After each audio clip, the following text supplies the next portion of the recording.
Hi, everyone, and welcome to the first episode of New to Me, a show where I, Zach, play games that are new to me.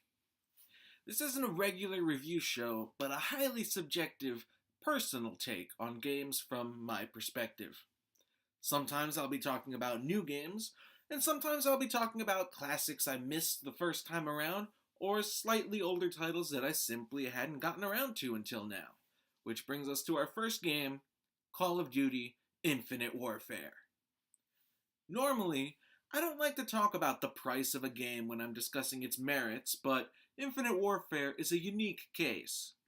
This title was originally released alongside Modern Warfare Remastered, a remake of 2007's Call of Duty 4 Modern Warfare. However, Activision took some well-deserved heat for essentially holding the remaster hostage. At first, only purchasers of the $80 or above special editions of Infinite Warfare could gain access to the remake, and that understandably upset a lot of fans who didn't want to play the new game, which was controversial for its science fiction outer space setting, which stood in stark contrast to COD's roots as a boots-on-the-ground war simulator, because war is fun to simulate in a controlled environment. As someone who doesn't really care about multiplayer or zombies modes, but is always up for Call of Duty's bombastic campaigns, I didn't feel like paying $80, so I waited. I waited a full year, and picked up the Legacy Edition of the game for about $34 on Black Friday 2017, and that seemed like a pretty good deal to me. First up, Modern Warfare Remastered. I had played a bunch of the original Modern Warfare on PS3, and I'm a big fan of that trilogy. Sure, Modern Warfare 3 has something of a straight-to-video vibe, but all told, it's a solid series. Returning to the first chapter on PS4, it still feels good to play.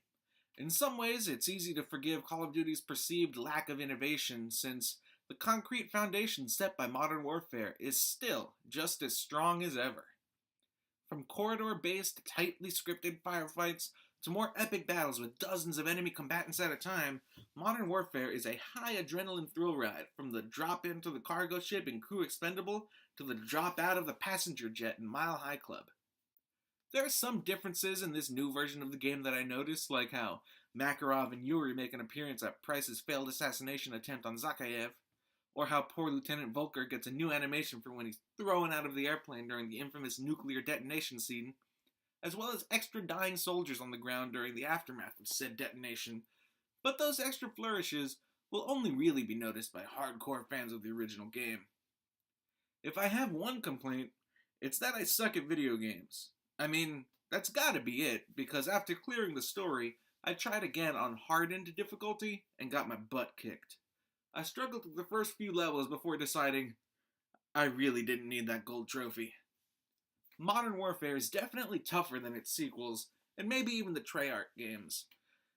Okay, probably not World at War, but that one was just unfair. Anyway, that's half the package for me, since I don't really care about multiplayer, so let's move on to Infinite Warfare. Like I said before, Infinite Warfare moves the setting into the distant future and outer space, complete with laser guns and interplanetary travel.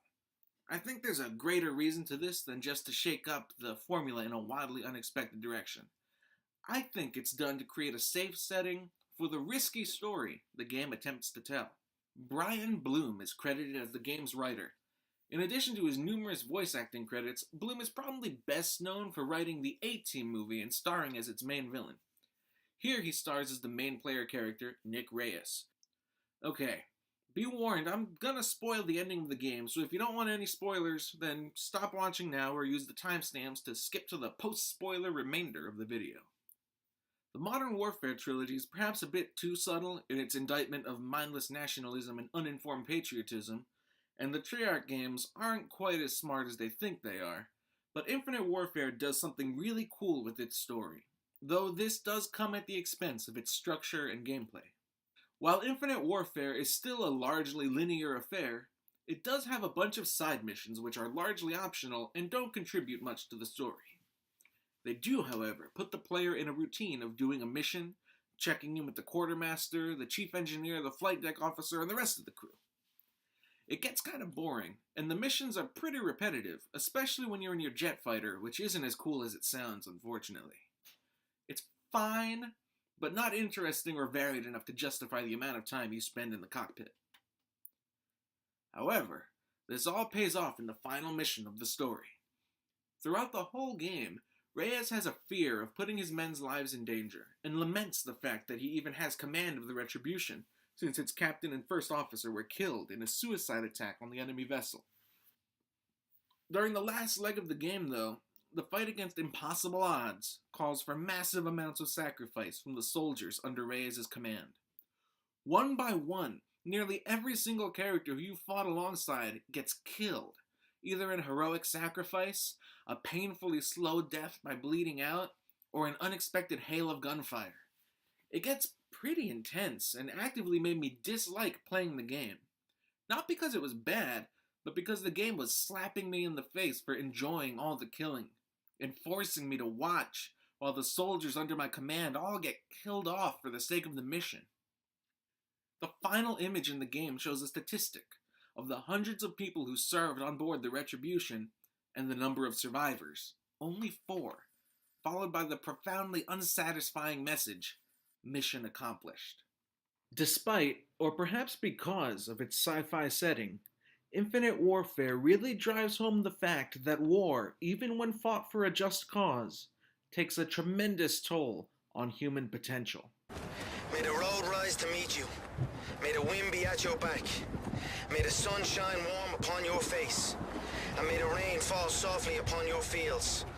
Until we meet again. Semper Fi, Marine.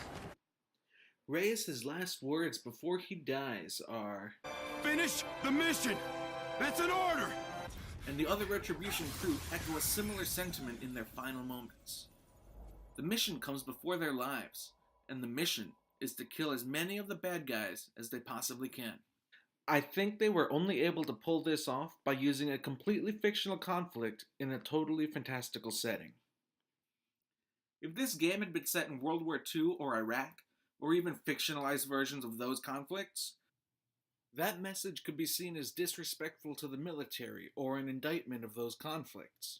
I don't aim to offend America's armed forces, and neither does Activision, hence the sci-fi setting and the cartoonishly over-the-top bad guys. Yeah, the Settlement Defense Front could just be called The Bad Guys, and it would make no difference. No attempt is ever made to imbue them with any sort of humanity or remotely positive traits, to the point where the game over messages seem like parody. Kit Harington is a good actor, but he's pretty much wasted here since his character could have been played by a pet rock with angry eyes drawn on with magic marker.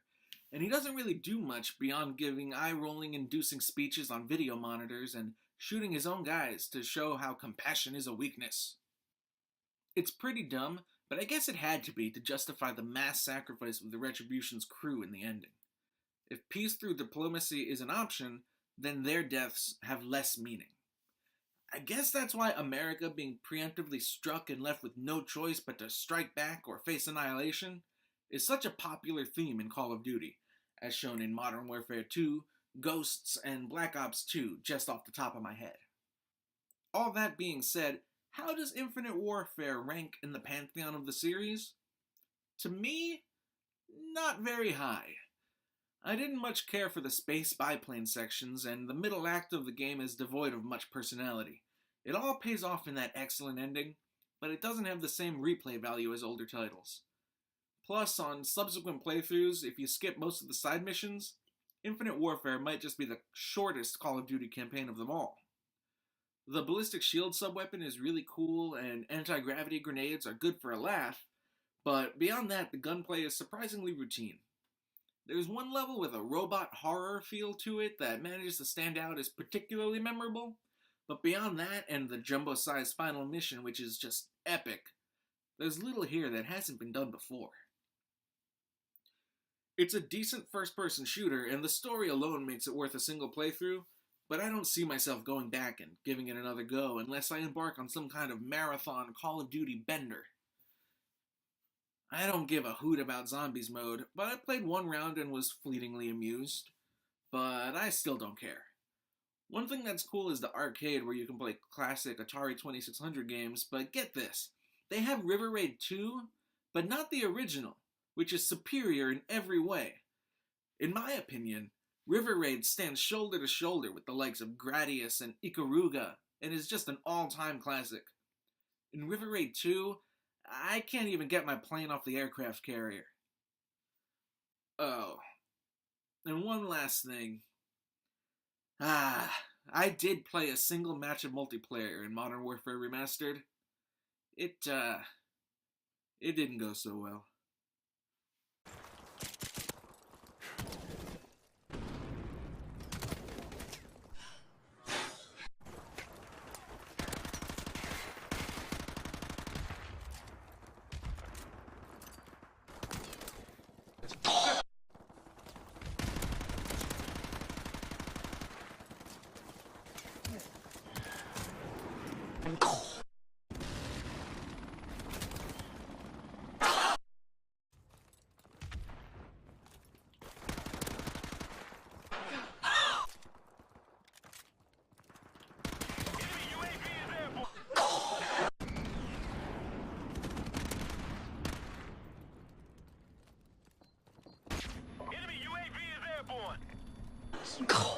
What?